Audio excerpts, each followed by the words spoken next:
Lord help me, he came back from the store with this.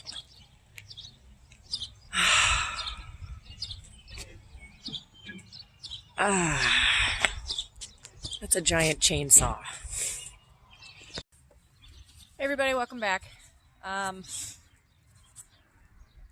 Overdue for a garden update.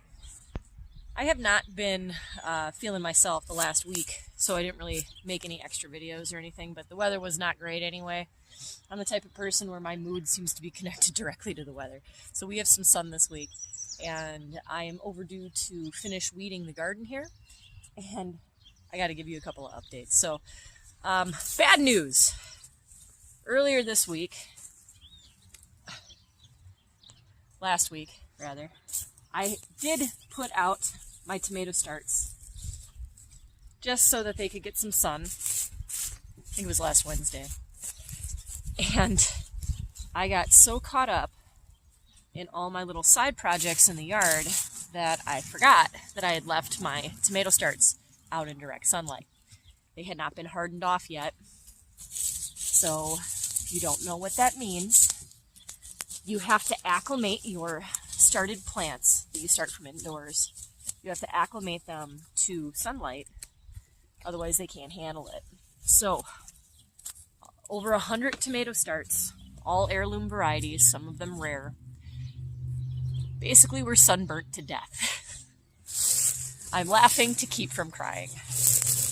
I am fortunate, however, that I have a lot of friends, specifically through my gardening group, my local gardening group, that are going to hook me up with some tomato starts. Now, they're not going to be, Revy just stole some weeds. They're not going to be the same starts that I had. I've already got a couple of Amish paste Romas, which is great. Still need to get a couple more of those. Got to find some Rutgers or something similar to a Rutger. And then the one that I'm really upset about that I lost was Black from Tula. It was, I want to say that was a rare variety, and that was from Baker Creek. I'm probably most disappointed about losing out on my Amish paste tomatoes that I had started, which were like a foot tall. And the Black from Tulas. I really wanted to try those this year. Now, I do still have some seeds left over from them that I have not started. I thought about starting them, but I really only have a few. So I'm thinking next year, I'll save them for next year and start them then. So I'm going to finish weeding, and then I'll take you for a tour. That's the trencher. Joe just fired it up, so perfect time to stop this for now. Okay, we stopped to do a little planting. Boys helped out. So this one row, which is 25 feet long, we put in 8 rows, and the right side has kind of been patted down just a bit here. We stopped just in time to catch it. And about every 6 inches, we put a corn kernel. And it is all the seed left over from last year's double red sweet corn, which we grew specifically just to keep for seed. We knew we wanted to grow corn this year in a larger quantity, but we wanted to do something a little more exotic because we were probably going to sell our extras. So we did the math on this. We did the math about how many are in this one row. So in this one row, there's just about 400. About 400? One row. And if there's 5 rows, we just about need 2,000 seeds just for all of this. Now, considering how many are going to be packed in here, we're probably not going to end up planting all of these rows. In fact, I'd be shocked if I did 3 at this point in the sweet corn, but I am going to succession plant this. And this week, this bed goes in next week, that bed, the week after, that bed, if I make it to 3. And the reason why we're doing that is just because processing, I don't want to get overwhelmed with all that. I'll probably still be overwhelmed just doing one bed at a time. But that way, at least there's a week of separation. And this is early enough that this particular bed that I'm putting in, I have enough frost blankets to protect this one bed. I don't have enough for 2. So we'll see how the weather's going. If the weather is bad, I won't bother putting in another one because I can at least protect this one row. All right, all the weeding is done. Did a little bit of planting today. Worked on some projects outside of the backyard and outside of the main garden. I'll show you that. Show you that in a minute. All the mulch is in place. Oh man, I forgot to cut this guy earlier today. Asparagus. And it is just nuts, but I'm telling you, this is a year old. A year old. Got asparagus popping up all over the dang place. So I'll be cutting that. Have that with dinner. I'm so excited about the beans.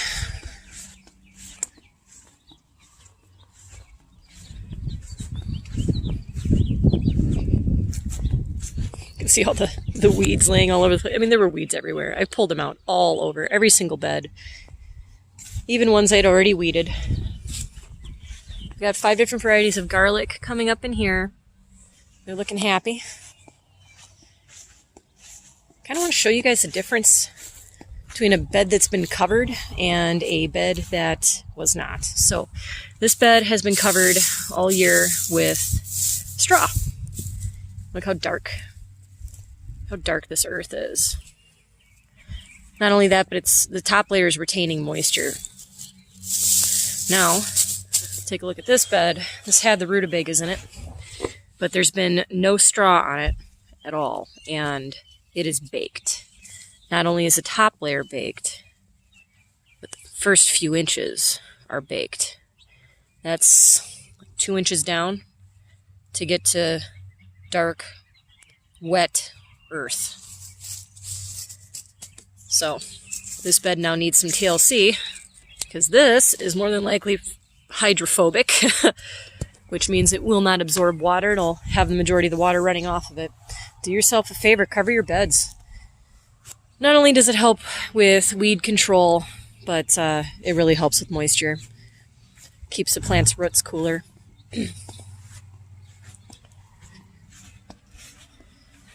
I know I told you all that Joe rented a trencher, and he has dug up a good portion of the backyard. This is for irrigation. And he's going to run PEX, so it doesn't have to be perfectly straight lines or anything, but the problem is when he dug down, he hit a whole bunch of boulders. It was like actual, holy crap, that's the one he was talking about. That thing's huge. There's no moving that. Another big boulder there. He said he hit a rock wall. So, he made a mess. I'm not happy about it, but I'm sure it'll look great when it's done. The question is how long it'll take for that to get done. Yeah.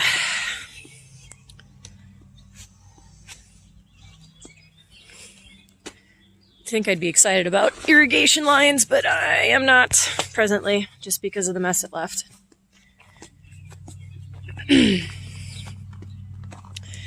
Let's take a pit stop and show you the inside of the greenhouse. I moved everything that I had indoors out. Varieties of squash, pumpkins, what do I have?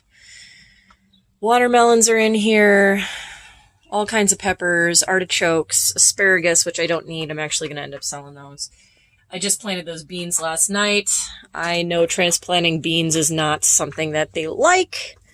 They're pretty sensitive to it, and that's not a big deal. I have thousands of bean seeds, so it's kind of a little experiment. I'd like to get them out there earlier, so we'll try it that way instead. Watermelon, if I didn't say that. One of my few remaining tomatoes, and look how sad it looks. Ugh. Thanks, Mike. My buddy Mike dropped off some tomato starts for me. More squash, onions, more peppers. Yeah, so let's go around. All right, and here are the new compost bins. I still have to line these two with chicken wire.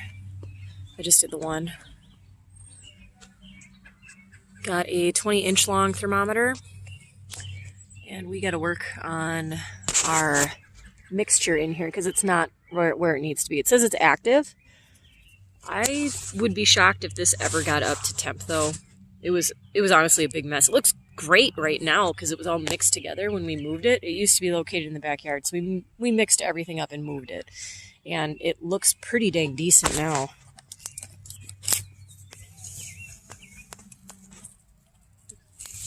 Pretty good. There's still...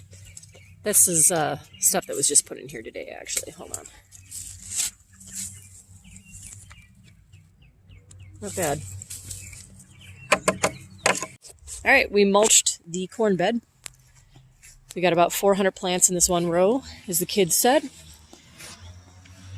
You may be wondering why plant it that densely. Aren't they supposed to be like a foot apart in every direction at least? No.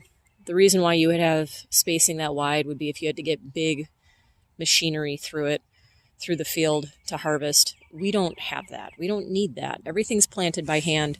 So each one of these beds is 4 foot wide, and that's because on either side, you're going to be able to reach in about 2 feet, take care of whatever you want to pull out of there, whether it's weeds or corn. So this is nice. I like it. All right, we got some tree bags on our fruit trees, and these are still draining. These are made by Vivo Sun.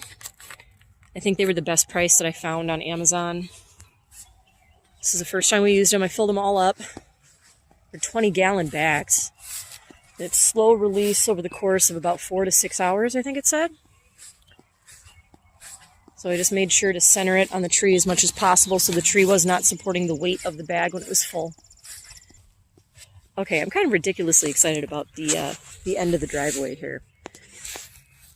So these are a bicolor variety of butterfly bush that get 5 to 6 feet tall.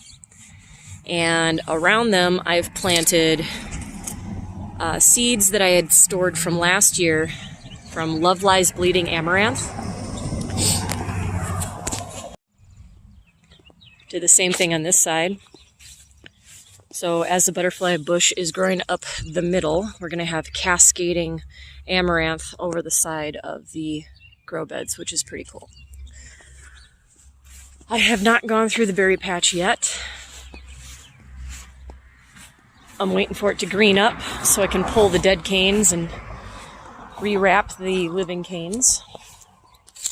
This I have just barely started on. This is going to be my sunflower and amaranth bed again this year. Last year, half of it was corn. This year, it's going to be all sunflower and amaranth. The red garnet amaranth, though, not the Love Lies Bleeding. Red garnet is really pretty stunning, and it gets about as tall as a person. My fruit trees, my bigger fruit trees, have all got their water bags on as well. They're flowering like crazy, some of them. These all popped open today. Really beautiful. Pear trees starting to open its buds. Little pear trees already flowering. And the irrigation line comes out here. I'm not sure all the fruit trees are going to make it this year. The one right there is pretty heavily infected with some sort of fungus. Not good. I almost passed these. So, last year I had planted this with just kind of a hodgepodge of red garnet amaranth, sorghum, some other things. I don't even remember what I had in here. So I built it back up this year, and I went with a bicolor butterfly bush on either side of the gate. There's one over there as well. Joe was kind enough to at least put up some cardboard to keep the dirt out of the bed. Now, the back half of this bed was planted with the red garnet amaranth, and the front of it was just seeded with black columbine, which was also a gift from my buddy Mike and his wife Jennifer. Actually, I think they were Jennifer's flowers. So hopefully they take off.